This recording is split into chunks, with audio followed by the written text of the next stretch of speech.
Hi everyone, and welcome to the Creating Healthy Habits That Stick webinar. If you're like most people, you have goals that you'd like to reach. You probably have bad habits you'd like to kick and other behaviors that you wish you could get better at. And again, if you're like most people, you've probably had goals that you haven't reached, bad habits you continue to do, and behaviors that you still need to work at. Today we're going to talk about some ideas behind successful behavior change and how you can make lasting change a little bit easier. The first thing we're going to cover today is called the trans-theoretical model of behavior change. This model suggests that there are different stages in the behavior change process.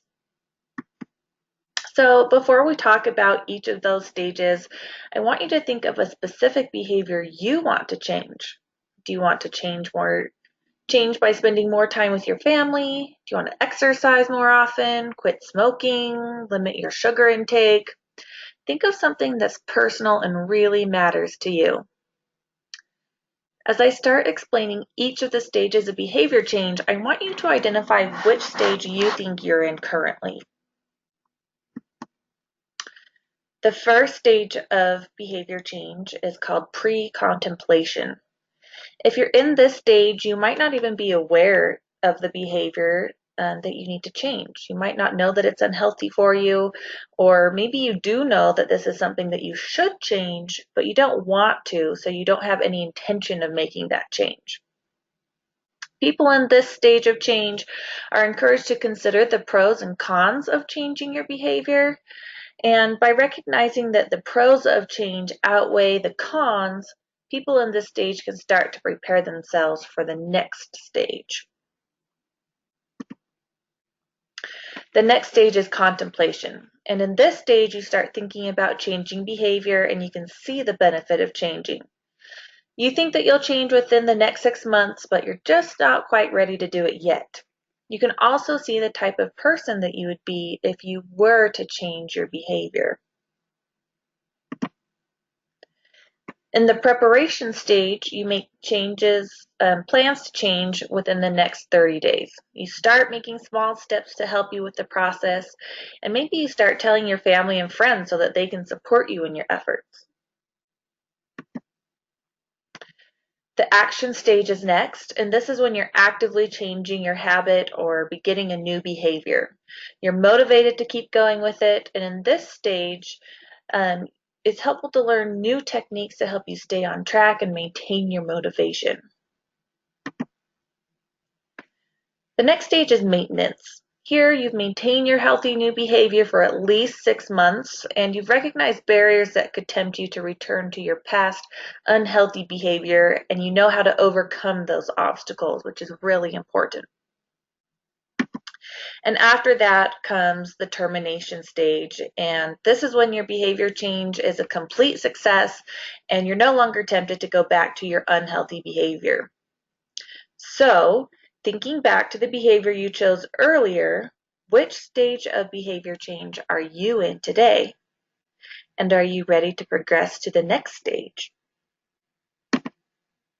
You may have heard the quote, "We change our behavior when the pain of staying the same becomes greater than the pain of changing." That's why it's so hard to change, right? It takes effort, it's uncomfortable, it can be hard. But would you rather make healthy changes now or wait until it becomes too painful not to change? So let's change today. Now that you've identified which stage of change you're in, we're going to spend a little bit of time talking about strategies to make changing a little bit easier.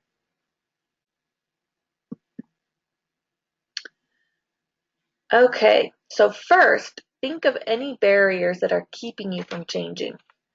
Common barriers include lack of motivation, maybe you don't have time, you don't have the necessary skills or knowledge, you don't have money, or maybe you're afraid of the unknown that comes with changing.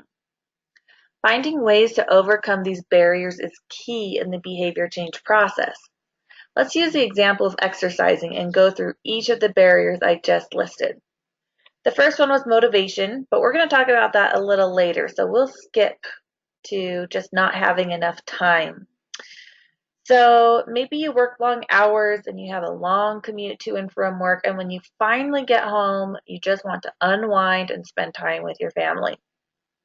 One way to find time to exercise is to exercise on your work lunch break, or you can stop at the gym on your way home so that rush hour traffic can die down before heading home, or finding activities that you can do with your family, like biking, going to the pool together, or even just a family walk. The next barrier I mentioned was not having the necessary skills or knowledge. Maybe you're intimidated of going to the gym because you don't know what exercises to do. Hiring a personal trainer or going to group fitness classes is a great way to gain experience. And there are plenty of physical activities that don't require any kind of special skills. The next barrier was money. You don't have money to join a gym, exercise outside, or there are tons of YouTube workout videos that you can watch and work out along to. And then the last barrier mentioned was being afraid of the unknown. Maybe you've never stepped into a gym before and going for the first time makes you anxious. You can bring a friend with you to help you feel more comfortable. I usually run or bike for exercise, but I don't like going on new routes because I don't know what to expect. So I always like to look online at a map and plan out my new route, and that helps me feel better because I know where I'm going to go and I know how far it is, and I always bring my phone with me in case I need to be picked up somewhere. So you can see you might have multiple barriers for one behavior, whatever that behavior is you're wanting to change, but there are usually ways to overcome those barriers. In the book Change Anything, the authors discuss 6 sources of influence that affect our ability to successfully change our habits and behaviors. These influences can either work for us or against us as we try to change. So let's talk about these 6 sources of influence, what they are, and how they can work for us. The first source of influence is personal motivation. Remember how lack of motivation was the first barrier I mentioned? Well, here are some ideas to boost your motivation. First, visit your default future.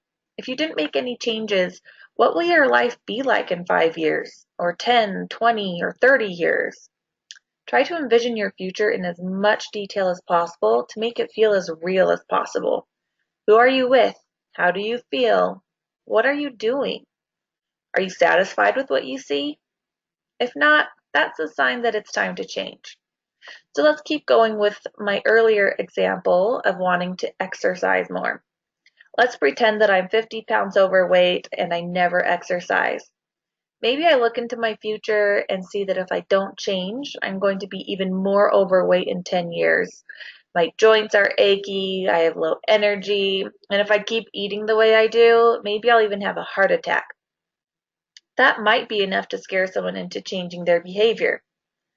But now I want to imagine my life if I did start exercising.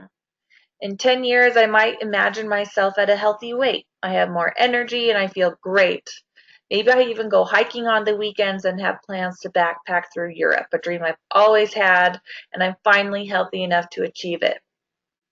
So if you aren't motivated by how things might look if you don't change your behavior, maybe you'll feel more motivated by envisioning how things will be better if you do change, like in this example.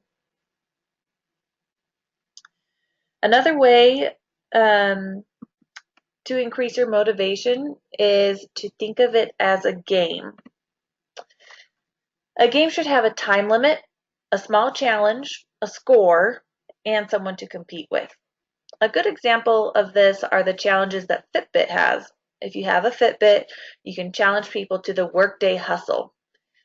So that Workday Hustle challenge meets the criteria of a game because it has a time limit. It just goes for the duration of the work week. There's a small challenge, which is to see who can get the most steps in the work week. And there's a score. You'll know if you got the most steps or not. And you're also competing with your other Fitbit friends. So there's a social component too. So the last part of personal motivation is to create a personal motivation statement. Write down the reasons that this behavior change is important to you and make it as personal as possible. For example, if my behavior change goal is to exercise 5 times a week, I might write that this is important to me because I always want to be healthy enough to do the things I love. And maybe I want to exercise to be a good example to my husband and encourage him to exercise with me.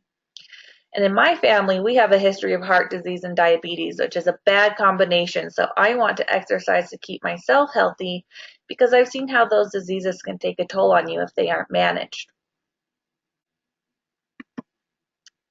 Okay, now we'll move on to personal ability. We already talked about how not having the necessary knowledge or skills can be a barrier. So think about the behavior you want to change or the habit you'd like to start. What skills do you need to be successful? Do you have those skills? If not, how can you get them? Next is practice. I often work with people who are trying to quit smoking. And I talk to them about how quitting is hard because they practice smoking so many times. Let's say someone smoked 10 cigarettes a day for 15 years and that you inhale about 10 times per cigarette. So that's 10 cigarettes times 10 inhalations times 365 days times 15 years. And that's over 547,000 times this person has practiced the habit of smoking. So even if we ignore the fact that nicotine is addictive, no wonder quitting smoking is so hard. That behavior has been practiced and reinforced hundreds of thousands of times. So I often tell my clients that quitting smoking is going to take some practice too. So when you're thinking about the behavior that you are trying to change, it's going to take a lot of practice before it becomes a healthy habit. So often we fall into the willpower trap. And that's when you think, if I only had the willpower to say no to those treats, or I'm just so weak, I don't have the willpower. So instead of focusing on willpower, learn what we call the will skill. Take the pressure off your willpower by asking these questions. What's my most tempting scenario? How can I avoid this situation? How can I distract myself? How can I withstand this temptation? So let's talk about smoking again. If I were trying to quit smoking, I might recognize that my most tempting scenarios during my lunch break at work with my coworkers. Once I can see that, I can find ways to avoid the situation. Maybe I'll take my lunch break inside where I can't smoke. Or maybe I can distract myself by talking on the phone during my break or going to the gym. So find ways to remove yourself from those tempting situations. All right, I'm going to show you 2 ads about not littering, and I want you to think about which one you think would be most effective. So this first one shows a basketball player throwing away trash. I'll give you a couple more seconds to take a look at it. And the second one is at a bus stop with actual trash in a case that says, "This is the rubbish dropped around the bus stop since Monday." So which one do you think influenced people the most to not litter? I would have thought it would have been this one. I was surprised to see how much trash was actually collected at that very bus stop that week. But in reality, the ad with the basketball player was actually more effective. So why is that? Here's another example.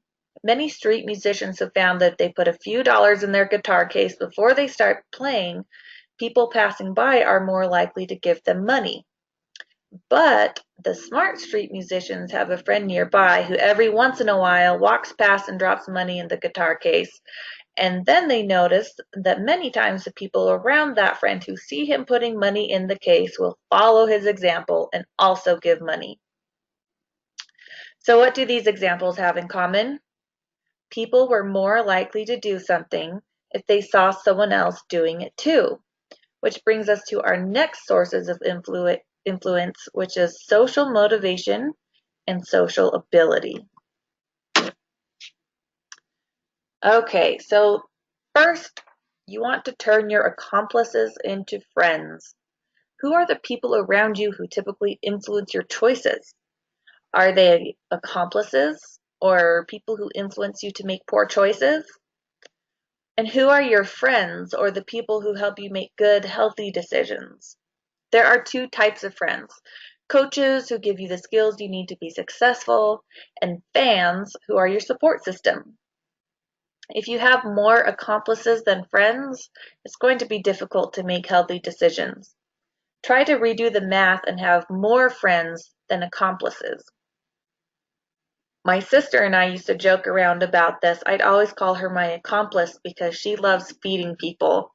And anytime I would come to her house, she would have delicious baked goods that she would always try to get me to eat. And I'd always tell her, "Stop being my accomplice. I need you to be my friend. Don't feed me these things."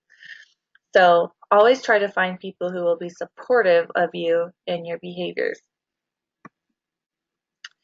I'm sure you've all heard the statistics that over 2/3 of Americans are overweight or obese. There are also studies that show that if your spouse, friends, or other people in your close social circle are overweight, your chances of being overweight increase significantly. That's because the people around us help define our view of what's normal. I grew up in a household that was vegetarian. I rarely ate out. We were only allowed one soda per week and usually only had dessert on special occasions. When I got married, I started going to weekly dinners with my husband's family. Their idea of salad was Jello salad, soda was part of every meal, and you couldn't end the night without dessert. I had no idea that that kind of eating was normal for people. I started getting more and more used to that way of eating, and while my taste buds enjoyed it, my waistline certainly didn't. My social circle was influencing my eating habits, and that was affecting my health. So pay attention to the way your accomplices are affecting your vision of what's normal and how that might be influencing your decisions. Next, you can hold a transformation conversation. Tell your social groups that you intend to change and let them know how to help you. Because I was vegetarian, my husband's family would make me two veggie burgers, which was too much food for me with everything else that there was to eat too. But I felt obligated to eat them both since no one else was going to eat them. I eventually told them that I was trying to cut back on how much I was eating and asked them to only make me one burger. And once they knew that, they were happy to do that for me. So add new friends by finding people who share similar goals with you. This could be done by joining a club or a support group or really anything else that helps you connect with people who can support you in your behavior change. And lastly, distance yourself from those who are unwilling to support you. Supporting you doesn't mean that they have to participate in this new behavior with you. They just can't be a negative influence on you. The next source of influence is structural motivation, and this involves finding the right rewards to keep yourself motivated. Rewards don't have to be anything expensive, but they should be meaningful to you. You should also make sure your rewards are in line with your behavior change goal. For example, you wouldn't want to reward yourself for exercising 5 times a week by eating an entire pizza. Maybe a pair of running shoes, a massage, or new music to exercise to would be a better option. To find the best way to reward yourself, first think about what your important behaviors are and what actions are under your control that you should be rewarded for. One of the healthy habits I'm trying to create is to exercise in the morning. The problem is that I am not a morning person. So the most important behavior for me is in this whole process is simply just getting out of bed earlier. And if I can make myself do that, then I'm pretty likely to go exercise. So I should attach a reward for getting out of bed so that I start associating waking up early with a positive experience. Next, decide how long you should go before creating a small celebration or giving yourself a reward. I don't necessarily think I deserve a reward each morning I wake up early, but perhaps rewarding myself every 5 times I wake up early and exercise will keep me motivated to work on my healthy habit. Our last source of influence is structural ability. This involves setting boundaries when needed and making the right choice the easy choice. Think about what you do on a daily basis that keeps good behaviors convenient and make bad choices distant and difficult. For example, I had a client who told me that he would regularly eat a half gallon of ice cream in one sitting. He'd come home from work, bring the ice cream carton to his room, and then sit and eat it while he watched television. I suggested that he dish a more reasonable serving of ice cream in a bowl and just bring that up to his room. And when I suggested that, he said, "What? Why would I do that? Then I'd have to go all the way downstairs to get more ice cream." Well, that was exactly my point. By making it harder for him to get more ice cream, he'd be less likely to eat it, making the unhealthy choice a bit harder. There are also environmental cues everywhere that influence our decisions. At the movie theater, there are usually advertisements with sounds of soda filling up a cup, which almost immediately always makes me thirsty. What cues can you think of in your environment that make you want to choose an unhealthy behavior? And what cues are around you that reinforce your decision to be healthy? Another client had a picture of himself from when he graduated college and he hated the way he looked in it. He looked unhealthy and unhappy, and it made him remember how he felt in that stage of his life. And he hung that picture up in his hallway so that every day when he walked past it, he'd remember that he never wanted to feel that way again. And it kept him motivated to work on improving his health. He eventually came to lose over 100 pounds, which was awesome. Next, engage your autopilot. Do you have any standing commitments that will make positive change the path of least resistance? Continuing with our exercise example from earlier, if I exercise alone, it's much easier for me to skip a workout. But if I know every Monday, Wednesday, and Friday that my friend is planning on meeting me for a jog, it makes me less tempted to skip out. Are there any standing commitments you need to cancel? Do you routinely go get drinks with friends when your goal is to cut down on calories? Or do you have a weekly movie night with friends when you're trying to spend more time with your family? Make sure your standing commitments are in line with your behavior goals. And lastly, use tools like technology to help you change your behavior. Computers and the internet can provide helpful resources on all kinds of topics. Apps have been designed and are available to help you track your habits. And depending on your behavior change goal, even the television can be used as a tool. Remember what we said about practicing healthy habits? Well, while you're practicing, you're probably going to have times when you mess up. So just remember to turn your bad days into good data. That means instead of feeling guilty or like a failure, think about the situation, what went wrong, and how you can use that to help you make better choices in the future. You may also have times when you relapse to a former behavior. Things that might trigger a return to past behaviors include social pressure, your environment, stressful situations, a change in your priorities or loss of motivation, relationship changes, changes in other changes in your life, changes in your employment. All of these are very big things that might trigger you to go back to your past behaviors. So prepare ahead of time for what you might do in case of these circumstances to stay on your desired path. You may have heard this popular quote, "The secret to change is to focus all of your energy not on fighting the old, but on building the new." So I would encourage you to use these sources of influence to work for you in a positive way to help you build new, healthy, and lasting habits.